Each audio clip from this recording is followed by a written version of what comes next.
bagi kita semua.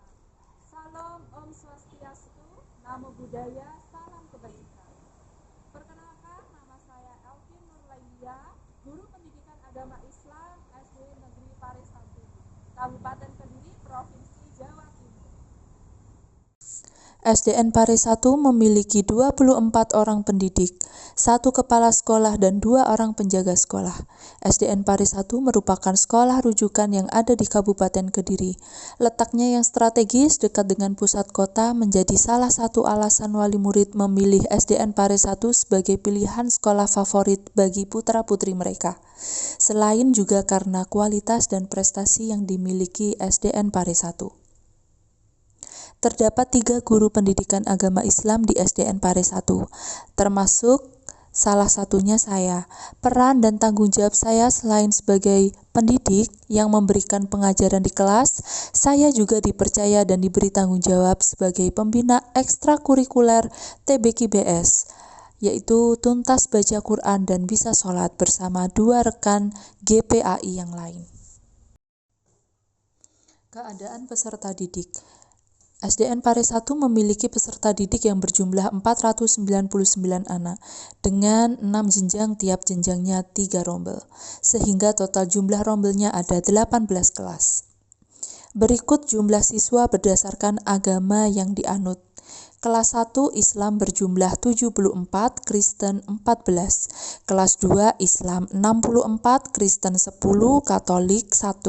Kelas 3 Islam 64, Kristen 12. Kelas 4 Islam 62, Kristen 9, Hindu 1. Kelas 5 Islam 67, Kristen 25, Katolik 1. Yang terakhir kelas 6 Islam berjumlah 80, Kristen 12, Katolik 2. Bahasa Latin, yaitu duker yang berarti menuntun, mengarahkan, atau memimpin. Pendidikan memiliki makna yang luas sebagai proses pembelajaran yang bertujuan untuk mengembangkan potensi peserta didik, baik secara jasmani maupun rohani. Sedangkan makna pendidikan menurut Ki Hajar Dewantara, yaitu pendidikan bertujuan untuk membentuk karakter yang memungkinkan seseorang hidup bermakna bagi dirinya, masyarakat, dan negaranya. Kurikulum Merdeka adalah kurikulum yang memberikan keleluasaan kepada guru dan siswa dalam mengembangkan potensi dan minat belajar.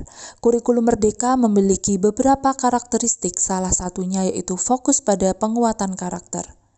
Kurikulum Merdeka tidak hanya berfokus pada pengembangan kegiatan intrakurikuler saja, namun juga mengembangkan kompetensi spiritual, moral, sosial, dan emosional siswa. Implementasi kurikulum Merdeka.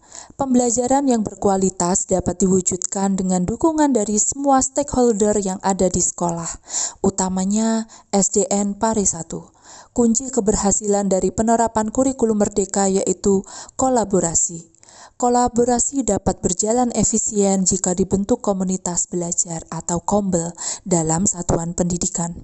Maka dari itu, SDN Pare 1 membentuk kombel yang diberi nama Sesapa, Sharing Santai Paresa, sebagai wadah bercurah pendapat, koordinasi, dan menemukan solusi dari suatu permasalahan yang terjadi di lingkungan sekolah. Karakter dalam pendidikan. Pepatah Arab mengatakan bahwa al-adab fauqal ilmi, yang artinya adab lebih tinggi daripada ilmu. Pepatah ini memiliki makna yang mendalam, yaitu bahwa adab atau etika yang baik harus menjadi landasan sebelum mengejar ilmu pengetahuan. Maka dari itu, dalam pendidikan, membangun karakter atau akhlak peserta didik juga sangat penting, di mana seorang guru harus bisa menanamkan nilai-nilai religius dalam diri anak, agar anak-anak kita menjadi pribadi yang menjadikan agama sebagai panutan dalam kehidupan sehari-hari, sehingga mereka bisa patuh menjalankan perintah Allah, menjauhi larangannya, serta memiliki akhlakul karimah. Karakter dalam kurikulum Merdeka. Salah satu hal penting di kurikulum Merdeka yaitu membangun karakter peserta didik. Dalam hal ini, yang kurang maksimal dalam sekolah negeri adalah membangun secara kuat nilai religi dalam diri tiap anak. Ada berbagai faktor yang mempengaruhi hal tersebut.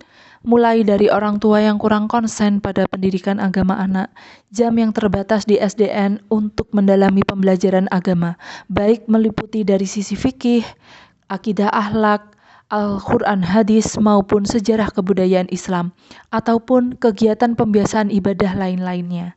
Hal ini bertolak belakang sekali dengan kondisi pembelajaran yang ada di madrasah, yang sangat mengutamakan karakter religius anak. Sehingga banyak sekali wali murid berbondong-bondong menyekolahkan anaknya ke madrasah atau SDI.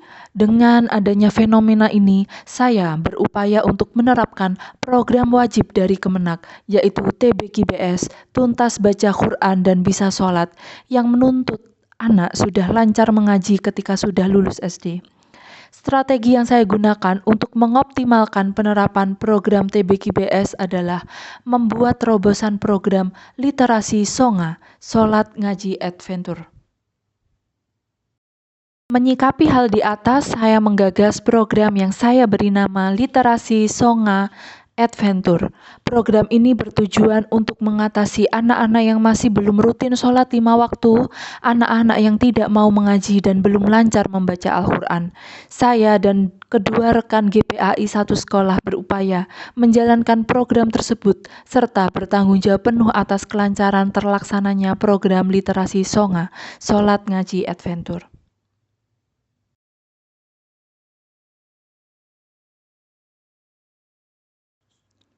Literasi Songa Sholat Ngaji Adventure sebagai upaya optimalisasi kemampuan siswa untuk bisa sholat dan ngaji pada sekolah negeri, khususnya SDN Pare 1. Melalui kegiatan ini, siswa diajak berpetualang, mencari pengalaman belajarnya sendiri. Siswa dibebaskan memilih waktu dan tempat mengajinya, serta bebas memilih metode yang disukai di luar sekolah.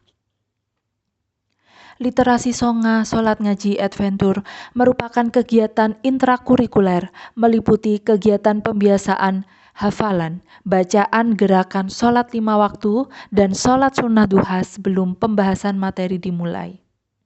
Dan juga dikemas dalam bentuk kegiatan ekstrakurikuler setelah pulang sekolah dengan tambahan durasi waktu 1 jam, dengan kegiatan minggu ke-1 mengaji atau membaca Al-Quran, minggu kedua materi tajwid, begitu seterusnya. Tujuan program yaitu meningkatkan kemampuan baca tulis Al-Quran dan bisa serta tertib sholat pada peserta didik melalui program Literasi Songa Sholat Ngaji Adventure. Kapasitas yang dimiliki kelas atau sekolah. SDN Pare 1 memiliki yang pertama modal agama dan budaya, warga sekolah yang mayoritas beragama Muslim. Yang kedua, modal manusia meliputi kepala sekolah, guru, murid, komite sekolah, serta wali murid, dan terdapat wali kelas yang ahli dalam bidang baca tulis Al-Quran, serta memiliki sertifikat ahli yang dapat mendukung terlaksananya program Songa Adventure. Modal fisik meliputi ruang kelas yang terdapat sudut atau pojok baca, perpustakaan yang dilengkapi dengan buku penunjang baca tulis Al-Quran, serta musola yang nyaman untuk tempat sholat dan mengaji. Modal finansial meliputi dana bos reguler, dukungan dari wali murid, serta uang infak murid setiap hari Jumat. Modal sosial, kerjasama serta hubungan baik antara seluruh warga sekolah. Yang terakhir, modal politik, adanya kebijakan dari Kemenak yang bekerja sama dengan pihak dinas pendidikan yang berisi bahwa siswa lulus dari jenjang SD harus sudah tuntas baca tulis Al-Quran dan bisa sholat. Langkah-langkah menyampaikan kepada kepala sekolah tentang rencana pengembangan program literasi Songa Adventure. Berdiskusi bersama murid beserta wali kelas untuk curah pendapat tentang pengembangan program dengan mempertimbangkan aspek suara, pilihan, dan kepemilikan murid. Mensurvei kemampuan dalam kompetensi baca tulis Al-Quran dan bisa sholat. Mensurvei ketersediaan TPQ di lingkungan sekitar rumah murid. Menyusun tim pelaksana dan tim pemantau. Menentukan jadwal pelaksanaan program literasi Songa Adventure dan memajangnya di setiap kelas. Meminta orang tua turut memantau perkembangan kompetensi sholat ngaji anak, membuat catatan rencana pengembangan dan evaluasi program. Yang terakhir, melakukan refleksi dan evaluasi. Struktur program Songa Adventure. Program intrakurikuler dan ekstrakurikuler dengan target siswa-siswi muslim kelas 1 sampai 6 SDN Pare 1. Kegiatan pembiasaan literasi yang dilaksanakan setiap jadwal pembelajaran PAI pada masing-masing kelas dengan hafalan, bacaan, gerakan sholat 5 waktu dan sholat duha dengan cara disuarakan bersama-sama dan dipandu oleh salah satu siswa yang menjadi imam. Murid diberi kebebasan untuk memilih tempat mengaji, bebas memilih metode mengaji, dan bebas memilih tahapan mengaji sesuai dengan kemampuannya, mulai dari Iqra, Juz Amma maupun Al-Quran. Bimbingan baca tulis Al-Quran dan bisa sholat untuk siswa yang memilih mandiri, bisa privat di rumah ataupun mengaji di TPQ. Bimbingan baca tulis Al-Quran dan bisa sholat untuk siswa-siswi di sekolah. Dilaksanakan setiap hari sesuai jadwal. Senin kelas 1 dan kelas 5. Selasa kelas 2 dan kelas 6. Rabu kelas 3 dan Kamis kelas 4. Untuk kelas bawah dilaksanakan mulai pukul 11 sampai 12. Untuk kelas atas dilaksanakan mulai pukul 12.10 sampai 13.10. Murid juga diberi kebebasan memilih hafalan doa yang mau dihafalkan. Pada akhir semester, guru PAI mengecek buku TBQBS siswa dan mengecek bacaan Al-Quran dan sholat siswa untuk melihat progres atau perkembangan siswa. Untuk ketertiban dalam pelaksanaan program, dibentuk komite kelas yang terdiri dari ketua dan sekretaris yang bertanggung jawab untuk mengumpulkan buku TBQBS siswa satu kelas dan mengingatkan temannya untuk mengaji sesuai jadwal. Salat subuh.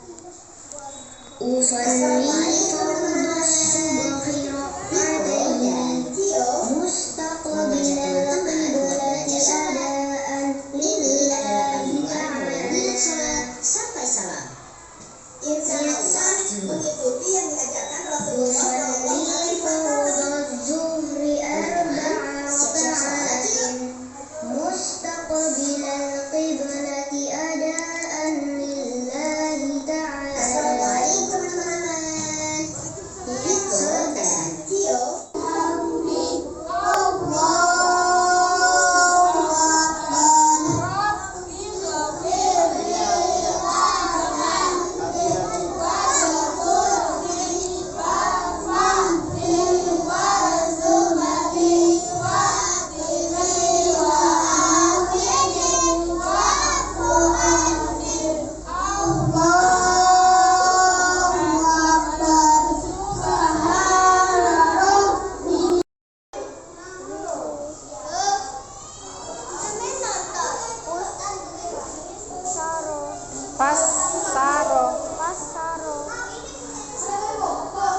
Setelah berjalannya program literasi Songa Adventure, tantangan yang dihadapi yakni yang pertama karakter guru yang beragam.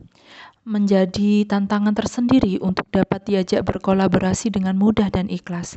Perlu penyamaan persepsi dan tujuan agar bisa berjalan beriringan. Yang kedua, konsistensi pelaksanaan program. Karena kurangnya monitoring dan peran serta yang baik antara murid, ustadz atau ustadzahnya, butuh komitmen yang kuat antara guru pendidikan agama Islam dengan warga sekolah dan pihak luar, yaitu lembaga TPQ dan guru les privat. Yang ketiga, motivasi murid yang menurun, sehingga mempengaruhi antusias dan semangat murid mengikuti program atau kegiatan dengan baik. Guru perlu menyajikan kegiatan yang menarik dan fun dengan disisipi game atau ice breaking. Yang keempat, orang tua murid yang kurang mengutamakan pendidikan agama untuk anaknya, perlu membangun komunikasi yang baik dengan wali siswa. Yang kelima, durasi waktu yang singkat. Dibutuhkan jam tambahan di luar sekolah dengan berpetualang mencari tempat mengaji di sekitar rumah. Hasil dan dampak dari aksi dan langkah-langkah yang telah saya lakukan menunjukkan hasil positif. Hal ini dapat dilihat dari kolaborasi terjalin dengan baik antar guru, khususnya guru pendidikan agama Islam. Dalam tiap kelas, siswa yang tidak mengaji di luar jam sekolah mengalami penurunan. Sekarang hanya 2-3 siswa saja yang belum mengaji.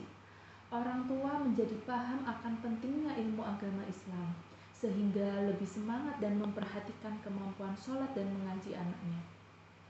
Siswa menjadi lebih lancar membaca Al-Quran dan khotam Al-Quran. Dengan pembiasaan fasolatan setiap 1 minggu sekali, anak-anak menjadi lebih mudah hafal bacaan sholat dan bisa mempraktikkan gerakan sholat dengan baik dan benar sesuai tuntunan syariat. Dan yang terakhir, dengan adanya buku monitoring, anak-anak belajar untuk jujur mengisi kegiatan sholat dan mengajinya setiap hari.